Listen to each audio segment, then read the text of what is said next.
ओम शांति। आज 4 मार्च 2025। आज बाप दादा के अनमोल मधुर महावाक्य सुनते हैं।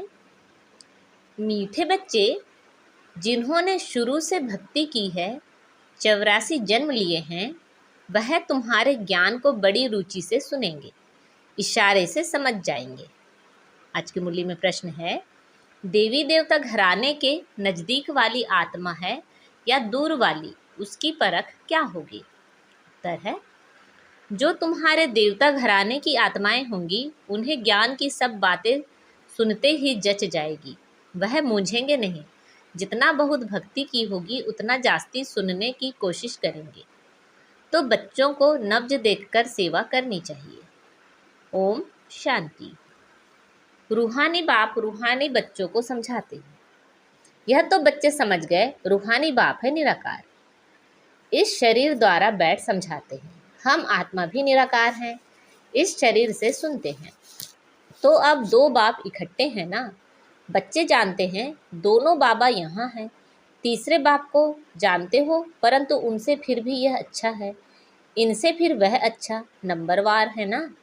तो उस लौकिक से संबंध निकाल, बाकी इन दोनों से संबंध हो जाता है।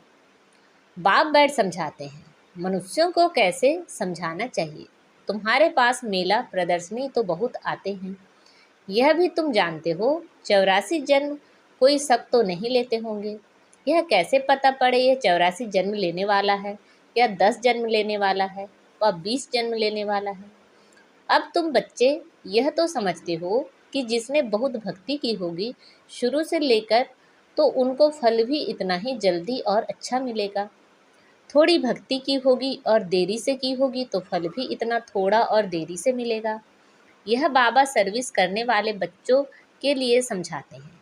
बोलो, तुम भारतवासी हो तो बताओ, देवी देवताओं को मानते हो? भारत में इन लक्ष्मी नारायण का राज्य था ना। जो 84 जन्म लेने वाला होगा, शुरू से भक्ति की होगी, वह झट समझ जाएगा। बरोबर आदि सनातन देवी देवता धर्म था। रुचि से सुनने लग पड़ेंगे। कोई तो ऐसे ही देखकर चले जाते हैं, कुछ पूछते भी नहीं, जैसे कि बुद्धि में बैठता ही नहीं। तो उनके लिए समझना चाहिए यह अभी तक यहाँ का नहीं है, आगे चल समझ भी लेवें। कोई का समझाने से झट कांध हिलेगा। बरोबर इस हिसाब से तो 84 जन्म ठीक है। अगर कहते हैं हम कैसे समझें कि पूरे 84 जन्म लिए हैं? अच्छा, 84 नहीं तो 82 देवता धर्म में तो आए होंगे। देखो, इतना बुद्धि में जचता नहीं तो समझो यह 84 जन्म लेने वाला नहीं है। दूर वाले कम सुनेंगे। जितना बहुत भक्ति की हुई होगी, वह जास्ती सुनने की कोशिश करेंगे, झट समझ जाएंगे। कम समझता है तो समझो यह देरी से आने वाला है। भक्ति भी देरी से की होगी। बहुत भक्ति करने वाला इशारे से समझ जाएगा। ड्रामा रिपीट तो होता ही है ना। सारा भक्ति पर मदार है। इस बाबा ने सबसे नंबर 1 भक्ति की है। कम भक्ति की होगी तो फल भी कम मिलेगा। यह सब समझने की बातें हैं। मोटी बुद्धि वाले धारणा कर नहीं सकेंगे।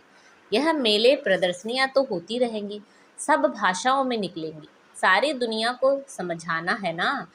तुम हो सच्चे सच्चे पैगंबर और मैसेंजर। वह धर्म स्थापक तो कुछ भी नहीं करते ना, वह गुरु हैं। गुरु कहते हैं, परंतु वह कोई सद्गति दाता थोड़े ही हैं। वह जब आते हैं, उनकी संस्था ही नहीं तो सद्गति किसकी होगी? गुरु वह जो सद्गति दे, दुख की दुनिया से शांति धाम ले जाए। क्राइस्ट आदि गुरु नहीं, वह सिर्फ धर्म स्थापक हैं। उन्हों का और कोई पोजीशन नहीं है। पोजीशन तो उन्हों का है जो पहले पहले सतो प्रधान में, फिर सतो रजो तमो में आते हैं। वह तो सिर्फ अपना धर्म स्थापन कर पुनर्जन्म लेते रहेंगे। जब फिर सबकी तमो प्रधान अवस्था होती है तो बाप आकर सबको पवित्र बनाए ले जाते हैं। पावन बना तो फिर पतित दुनिया में नहीं रह सकते। पवित्र आत्माएं चली जाएंगी मुक्ति में, फिर जीवन मुक्ति में आएंगी। कहते भी हैं वह लिबरेटर है, गाइड है, परंतु इसका भी अर्थ नहीं समझते। अर्थ समझ जाएं तो उनको जान जाएं। सतयुग में भक्ति मार्ग के अक्षर भी बंद हो जाते हैं।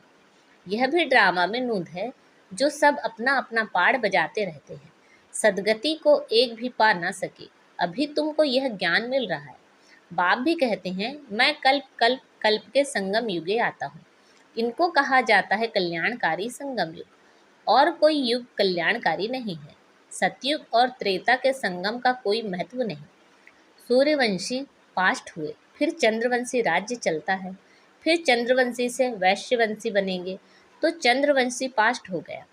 उनके बाद क्या बने वह पता ही नहीं रहता है। चित्र आदि रहते हैं तो समझेंगे।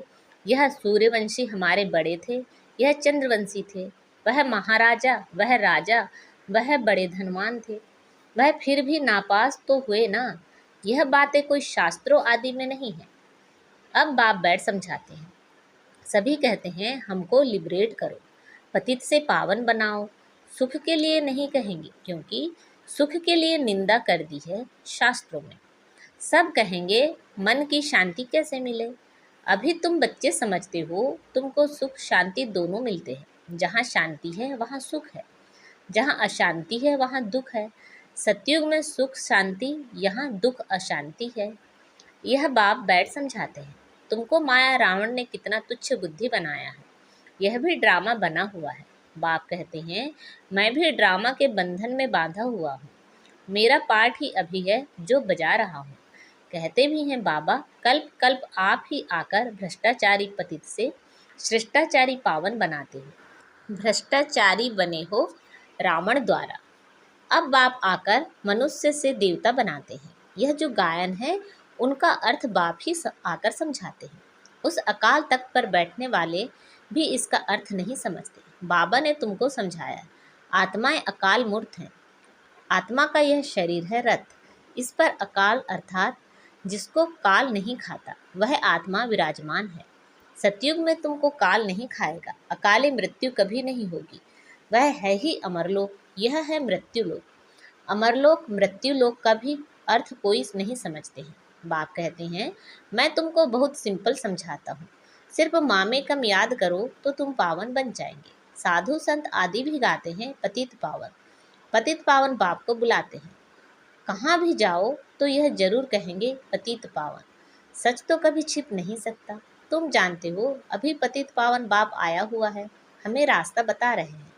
कल्प पहले भी कहा था अपने को आत्मा समझ माँ कम याद करो तो तुम सतो प्रधान बन जाएंगे। तुम सब आशिक हो मुझ मासूक के। वह आशिक मासूक तो एक जन्म के लिए होते हैं, तुम जन्म जन्मांतर के आशिक हो। याद करते आए हो हे प्रभु, देने वाला तो एक ही बाप है ना। बच्चे सब बाप से ही मांगेंगे। आत्मा जब दुखी होती है तो बाप को याद करती है। सुख में कोई याद नहीं करते, दुख में याद करते हैं। बाबा आकर सदगति दो, जैसे गुरु के पास जाते हैं, हमको बच्चा दो। अच्छा, बच्चा मिल गया तो बहुत खुशी होगी, बच्चा नहीं हुआ तो कहेंगे ईश्वर की भावी। ड्रामा को तो वह समझते ही नहीं। अगर वह ड्रामा कहें तो फिर सारा मालूम होना चाहिए। तुम ड्रामा को जानते हो और कोई नहीं जानते, ना कोई शास्त्रों में ही है। ड्रामा माना ड्रामा, उनके आदि मध्य अंत का पता होना चाहिए। बाप कहते हैं मैं 5-5 हजार वर्ष बाद आता हूँ। यह 4 युग बिल्कुल इक्वल हैं। स्वास्तिका का भी महत्व है ना। खाता जो बनाते हैं उसमें स्वास्तिका बनाते हैं, यह भी खाता है ना। हमारा फायदा कैसे होता है, फिर घाटा कैसे होता है। घाटा पड़ते पड़ते अभी पूरा घाटा पड़ गया है। यह हार जीत का खेल है। पैसा है और हेल्थ भी है तो सुख है, पैसा है हेल्थ नहीं तो सुख नहीं।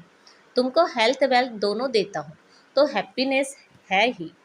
जब कोई शरीर छोड़ता है तो मुख से तो कहते हैं फलाना स्वर्ग पधारा, लेकिन अंदर दुखी होते रहते हैं। इसमें तो और ही खुश होना चाहिए, फिर उनकी आत्मा को नर्क में क्यों बुलाते हो। कुछ भी समझ नहीं है। अभी बाप आकर यह सब बातें समझाते हैं। बीज और झाड़ का राज समझाते हैं। ऐसे झाड़ और कोई बना ना सके। यह कोई इसने नहीं बनाया है। इनका कोई गुरु नहीं था, अगर होता तो उनके और भी शिष्य होते ना।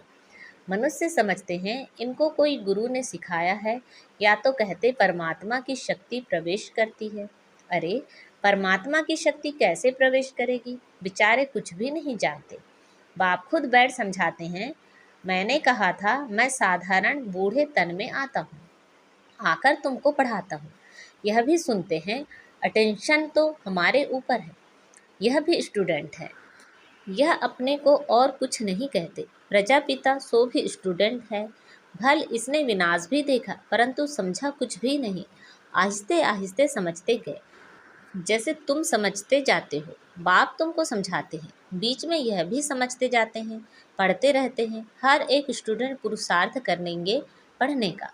ब्रह्मा विष्णु शंकर तो हैं सूक्ष्म वतनवासी, उन्हों का क्या पाठ है यह भी कोई नहीं जानते। बाप हर एक बात आपे ही समझाते हैं, तुम प्रश्न कोई पूछ नहीं सकते। ऊपर में है शिव परमात्मा, फिर देवताएं, उनको मिला कैसे सकते। अभी तुम बच्चे जानते हो, बाप इसमें आकर प्रवेश करते हैं, इसलिए कहा जाता है बाप दादा। बाप अलग है, दादा अलग है। बाप शिव, दादा ब्रह्मा है। वर्षा शिव से मिलता है, इन द्वारा ब्राह्मण हो गए ब्रह्मा के बच्चे। बाप ने अडॉप्ट किया है ड्रामा के प्लान अनुसार। बाप कहते हैं नंबर 1 भक्त यह है, 84 जन्म भी इसने लिए हैं। सावरा और गोरा भी इनको कहते हैं। श्री कृष्ण सतयुग में गोरा था, कलयुग में सावरा है। पतित है ना, फिर पावन बनते हैं। तुम भी ऐसे बनते हो। यह है आयरन एज्ड वर्ल्ड, वह है गोल्डन एज्ड वर्ल्ड। सीढ़ी का किसी को पता नहीं है, जो पीछे आते हैं वह 84 जन्म थोड़े ही लेते होंगे, वह जरूर कम जन्म लेंगे। फिर उनको सीढ़ी में दिखा कैसे सकते। बाबा ने समझाया है सबसे जास्ती जन्म कौन लेंगे, सबसे कम जन्म कौन लेंगे। यह है नॉलेज। बाप ही नॉलेजफुल पतित पावन है। आदि मध्य अंत की नॉलेज सुना रहे हैं। वह सब नेति नेति करते आए हैं। अपनी आत्मा को ही नहीं जानते तो बाप को फिर कैसे जानेंगे।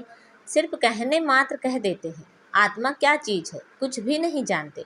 तुम अभी जानते हो आत्मा अविनाशी है, उसमें 84 जन्मों का अविनाशी पार्ट नुधा हुआ है। इतनी छोटी सी आत्मा में कितना पार्ट नुधा हुआ है। जो अच्छी रीति सुनते और समझते हैं तो समझा जाता है यह नज़दीक वाला है। बुद्धि में नहीं बैठता है तो देरी से आने वाला होगा। सुनने के समय नब्ज देखी जाती है, समझाने वाले भी नंबरवार है ना। तुम्हारी यह पढ़ाई है, राजधानी स्थापन हो रही है। कोई तो ऊंचते ऊंच राजाई पद पाते हैं, कोई तो प्रजा में नौकर चाकर बनते हैं।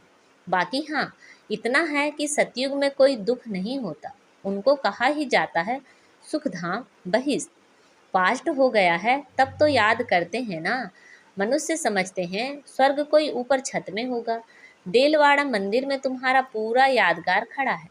आदि देव आदि देवी और बच्चे नीचे योग में बैठे हैं, ऊपर में राजाई खड़ी है।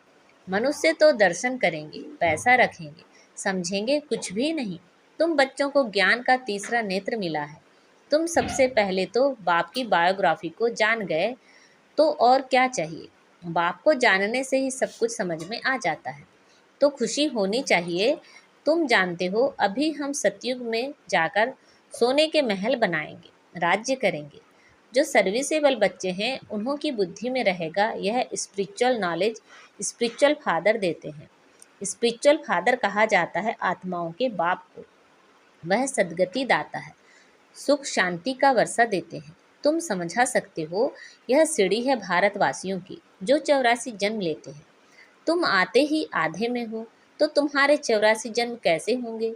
सबसे जास्ती जन्म हम लेते हैं, यह बड़ी समझने की बातें हैं। मुख्य बात ही यह है, पतित से पावन बनने के लिए बुद्धियोग लगना चाहिए। पावन बनने की प्रतिज्ञा कर, फिर अगर पतित बनते हैं तो हडगुड एकदम टूट जाती है। जैसे कि 5 मंजिल से गिरते हैं, बुद्धि ही मलेच्छ की हो जाती है। दिल अंदर खाता रहेगा, मुख से कुछ निकलेगा नहीं। इसलिए बाप कहते हैं खबरदार रहो। अच्छा, मीठे मीठे से खिलते बच्चों प्रति माता पिता बाप दादा का याद प्यार और गुड मॉर्निंग। रूहानी बाप की रूहानी बच्चों को नमस्ते। हम सब रूहानी बच्चों की रूहानी माता पिता बाप दादा को याद प्यार, गुड मॉर्निंग और नमस्ते। आज की मुरली से धारणा के लिए मुख्य सार हैं। इस ड्रामा को यथार्थ रीति समझ माया के बंधनों से मुक्त होना है। स्वयं को अकाल मूर्त आत्मा समझ बाप को याद कर पावन बनना है। सच्चा सच्चा पैगंबर और मैसेंजर बन सबको शांति धाम सुख धाम का रास्ता बताना है। इस कल्याणकारी संगम युग पर सभी आत्माओं का कल्याण करना है। आज बाबा ने हमें वरदान दिया है, बाप और सेवा की स्मृति से एकरस स्थिति का अनुभव करने वाले सर्व आकर्षण मुक्त भव। बाप और सेवा की स्मृति से एक रस स्थिति का अनुभव करने वाले सर्व आकर्षण मुक्त भाव। जैसे सर्वेंट को सदा सेवा और मास्टर याद रहता है, ऐसे वर्ल्ड सर्वेंट सच्चे सेवाधारी बच्चों को भी बाप और सेवा के सिवाय कुछ भी याद नहीं रहता। इससे ही एक रस स्थिति में रहने का अनुभव होता है। उन्हें एक बाप के रस के सिवाय सब रस नीरस लगते हैं। एक बाप के रस का अनुभव होने के कारण कहाँ भी आकर्षण नहीं जा सकती। यह एक रस स्थिति का तीव्र पुरुषार्थ ही सर्व आकर्षणों से मुक्त बना देता है। यही श्रेष्ठ मंजिल है। आज का स्लोगन है, नाजुक परिस्थितियों के पेपर में पास होना है तो अपने नेचर को शक्तिशाली बनाओ। नाजुक परिस्थितियों के पेपर में पास होना है तो अपने नेचर को शक्तिशाली बनाओ। अच्छा, अव्यक्त इशारे। सत्यता और सभ्यता रूपी कल्चर को अपनाओ। जब भी कोई असत्य बात देखते हो, सुनते हो, तो असत्य वायुमंडल नहीं फैलाओ। कई कहते हैं यह पाप कर्म है ना। पाप कर्म देखा नहीं जाता, लेकिन वायुमंडल में असत्यता की बातें फैलाना यह भी तो पाप है। लौकिक परिवार में भी अगर कोई ऐसी बात देखी व सुनी जाती है तो उसे फैलाया नहीं जाता, कान में सुना और दिल में छिपाया। यदि कोई व्यर्थ बातों का फैलाव करता है तो यह छोटे छोटे पाप उड़ती कला के अनुभव को समाप्त कर देते हैं। इसलिए इस कर्मों की गहन गति को समझकर यथार्थ रूप में सत्यता की शक्ति धारण करो। अच्छा, ओम शांति।